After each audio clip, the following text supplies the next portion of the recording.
이런 식으로 지금 업로드가 된 모습을 볼 수가 있죠. 그래서 급여 대장으로 넘어오면 이제 급여를 어떻게 수정할 것인가, 공제가 제대로 되었는가, 이런 부분들을 확인할 수가 있는 거고요.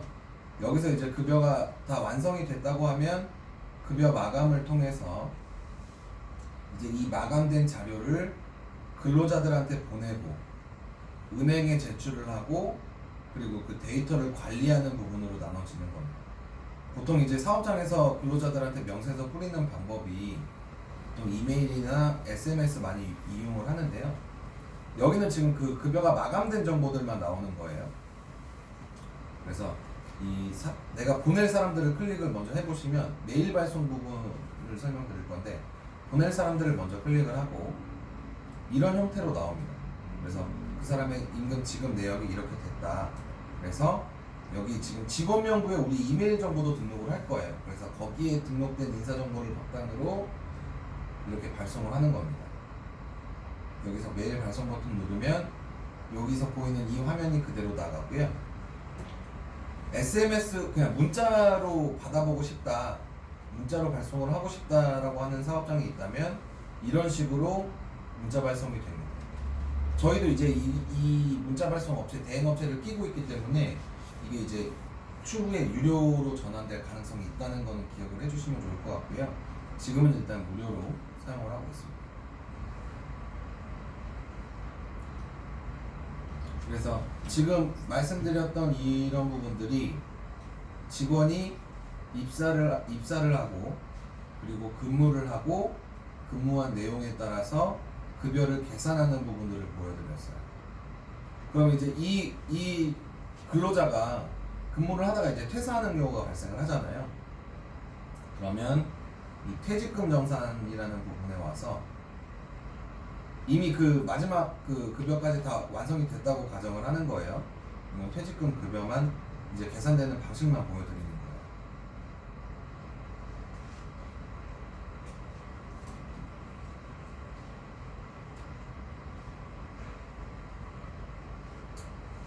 궁금한 게 있는데. 네네. 그 앞에서 데이터를 입력해서 뒤에 급여가 산출됐잖아요. 네. 근데 아까 한번 수정할 수 있다고 하셨잖아요. 네. 그럼 거기서 수정한 데이터는 다시 앞쪽에 것도 자동으로 수정돼요? 아니죠. 뒤에는 급여로 산출된 그 숫자만 바꿔주는 거고 앞에 근태까지 영향을 미치지 않아요.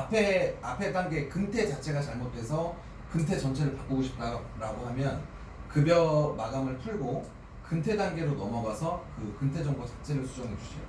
금액을 넣는다고 앞에 데이터가 바뀌시는 거예요? 그렇죠. 뒤에는 급여 대장상으로 보여지는 이 금액만 표기가 된다라고 이해를 하시면 될 것 같아요. 그래서 완성된 급여를 바탕으로 이렇게 퇴직금이 자동 계산이 되고요.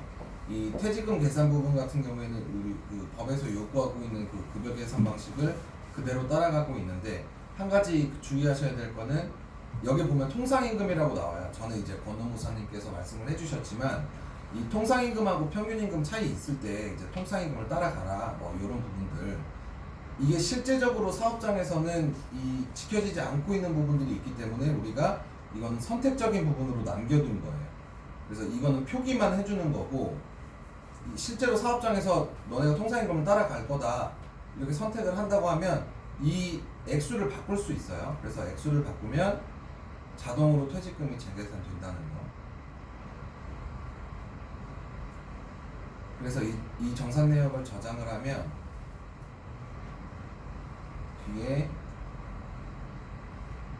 이런 식으로 산정 내역이 이런 식으로도 나오고, 이걸 출력해서 지급할 수도 있고 보관할 수도 있고요. 이제 퇴사자가 발생하면 퇴직금을 이런 식으로 계산을 한다. 예를 들어서 뭐 퇴직연금 쓰고 있는 사업장 같은 경우에는 이 퇴직연금 납입 현황이라는 메뉴에서 이 지금 얼마를 납부해야 되는지, 실제로 이제 납부해야 되는 그 액수를 산출할 수도 있고, DB형 쓰고 있는 사업장 같은 경우에는 그 해년도에 추계액을 산출할 수도 있고요. 이렇게 이용할 수 있는 메뉴들이 있다. 기억을 해주시면 좋을 것 같고, 여기 경영통계 부분은 우리가 앞에서 그 근로시간이나 근태 데이터라든지 이 급여 계산을 할 때 항상 급여 대장은 마감 버튼을 통해서 이 확정을 했고, 이 근태 계산을 할 때는 이 근태 정산이라는 이 버튼을 통해서 이 시간들을 관리를 하는 거예요. 이 시간들을 확정을 하는 건데, 이걸 바탕으로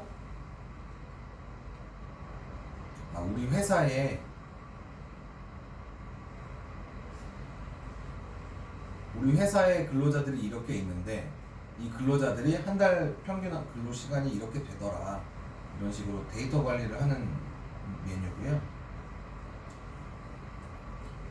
그리고 여기 이제 그 마이데이터라는 저희 한비자 모바일 서비스가 있어요. 지금 이 한비자 프로그램 내 설명은 지금 이런 식으로 나간다고 설명을 드린 거고,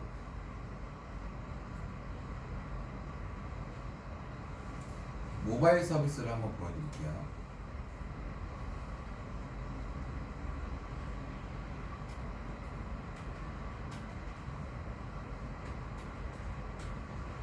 여기 로그인을 해보면 근로자가 자기 핸드폰으로 보는 화면입니다. 지금 자기 핸드폰으로 자기 연차가 몇 개가 남았고 몇 개를 썼고 언제 썼는지 이런 부분들이 설명이 되고, 근태 같은 경우에는 이번 달에 이 19년 11월 달에 내가 총 몇 시간을 근로했고 몇 시간이 빠졌고 이런 부분들을 설명하는 부분이고요. 급여 명세서는 이제 실제로 우리가 마감한 그 급여 데이터가 근로자 핸드폰으로 가는 시스템인 거예요. 그래서 근로자가 매달 자기의 급여 명세서를 핸드폰으로 볼 수가 있다. 우리가 굳이 메일이나 SMS로 발송하지 않더라도 본인의 핸드폰에서 이렇게 확인할 수가 있다. 이렇게 세 가지 기능이 좀 중점적으로 되어 있고요. 제가 아까 그 근로계약서 말씀드렸던 이 확인 서명 같은 경우에는 근로자가 본인의 핸드폰에서 이런 식으로 서명을 하는 거예요. 우리가 이제 서명을 등록을 해주면 그 인사 담당자가 그 서명을 근로계약서에 반영을 할 수가 있는 거죠. 그래서 모바일 서비스도 이렇게 크게 세 가지 부분, 크게 네 가지 부분에서 이용을 하고 있는 중이다라고 생각을 해주시면 좋을 것 같아요.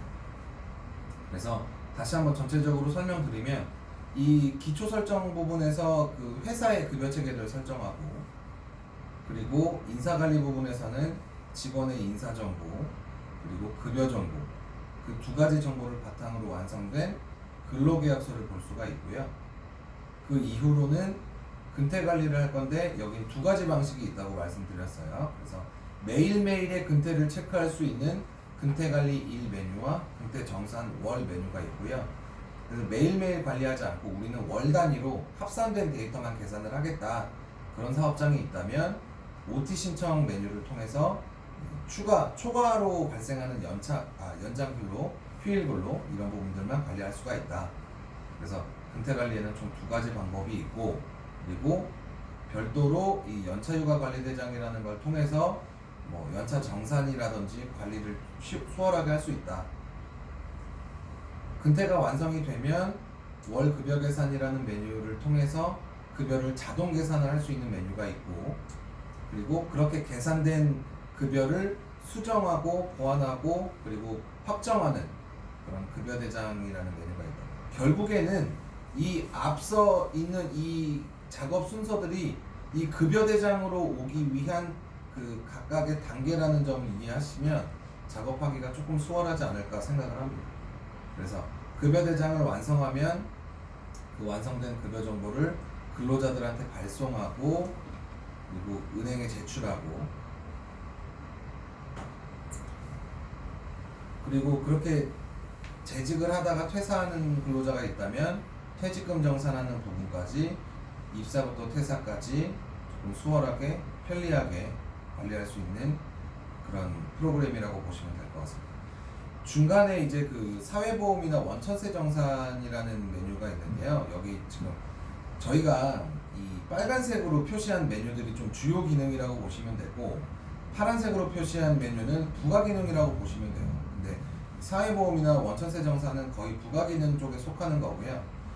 이 활용을 할 수도 있어요. 예를 들어서 이제 우리 사업장에 사람이 들어왔는데, 이제 매달 입사자가, 우리가 직업연금 입사자를 등록을 하면 그달 입사자가 이렇게 여기 구분이 돼요. 그러면 이제 이 사람들을 선택해서 여기 지금 EDI 이 버튼 보이시죠? 그럼 이 건보 EDI를 누르면 건강보험 EDI 양식으로 내려받을 수가 있는 거예요. KT EDI 양식 누르면 양식이 바뀌고 그걸 또 엑셀로 내려받을 수 있고요. 그래서 입사자가 많은 경우에 우리는 이걸 엑셀로 내려받아서 공단에다 자동으로 업로드할 수 있는 기능이 있다는 겁니다. 근데 입사자가 이렇게 이걸 엑셀로 내려받고 업로드할 만큼 입사자가 많은 사업장도 이렇게 드물고 실제로 인사 담당자들이 EDI에서 직접 관리를 하고 있기 때문에 이걸 부가 기능이라고 소개를 하는 거고요. 뭐 굳이 이 기능을 이용을 하겠다고 하면 이런 방법이 있다 정도만 알려주시면 될 것 같습니다. 그래서 얘를 진짜 드물게 뭐 이걸 팩스로 관리를 한다.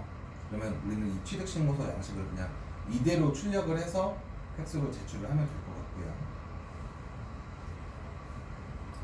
그리고 이제 이 뭐 일용 근로자 쓰는 사업장 같은 경우에는 이런 식으로 여기 보시면 이제 전자신고 할 때 그 양식대로 출력할 수 있는 기능도 있고요.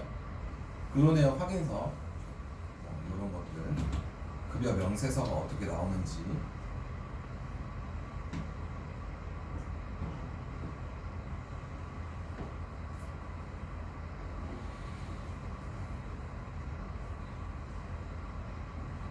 이게 저희가 그 와이파이일 때는 좀 속도가 느린 편이에요.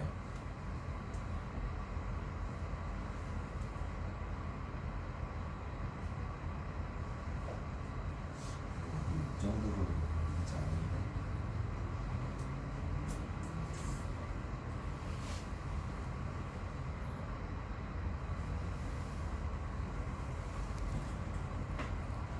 이런 식으로 우리가 이걸 엑셀 형태로 받아서 데이터를 관리할 수도 있다. 이렇게 일용직 급여 명세서가 이런 식으로 출력이 또 된다. 그래서 이런 부가 기능들이 있다는 점만 기억을 해주시면 좋을 것 같습니다. 원천세 정산 마찬가지로 뭐 이행신고서 우리가 그 급여 정보를 마감을 하면 그 마감된 데이터들이 다 넘어오는 거예요. 그래서 사업장에서 세금 신고를 할 때 원천세 신고할 때 이거를 그냥 이용해서 바로 뭐 보통 이제 그 홈택스 사이트에서 자동으로 그 관리를 하니까 본인들이 직접 관리를 하니까 이 데이터를 활용하는 부분들이 좀 적은 편인데 이걸 그대로 진짜 전자신고를 하겠다라고 하면 이걸 받아서 이런 식으로 지금 신고 자료를 만들 수가 있거든요. 그래서 이걸 받아서 그대로 국세청에 업로드하면 신고가 완료된다. 이런 기능도 있다. 근데 세금 부분들은 보통 활용을 잘 안 하시더라고요. 이 원천세 정산은 매월 발생하는 이행신고서 부분이 하나가 있고, 그리고 연말정산 지금 저희 쪽에서 가장 큰 이슈인데 연말정산도 지금 다 정상적으로 작동이 된다는 거. 그래서 연말정산을 사용한다는 사업장이 있으면 우리가 이제 국세청에서 내려받은 그 홈택스 자료 그걸 업로드만 하면 자동으로 연말정산이 돼요. 그리고 뭐 거기 빠진 자료가 있으면 수동 입력하는 메뉴도 있고요. 그래서 원천세 정산까지 이렇게 설명을 드렸습니다. 그래서 한비자 프로그램은 결국에는 이 급여 대장을 기준으로 급여 계산을 좀 수월하게 하기 위해 만들어진 프로그램이라고 보시면 되고, 세부 기능은 조금 써보시면서 좀 익숙해지셔야 이제 여기 안에 보시면 그 제가 설명드리지 않고 넘어간 아주 세세한 기능들이 많아요. 그래서 급여와 관련된 대부분의 기능들은 거의 다 구현이 가능하다라는 점만 기억을 해주시고 나머지는 이제 쓰시면서 좀 익숙해지는 방향으로 나아가시면 좀 좋지 않을까 생각을 합니다.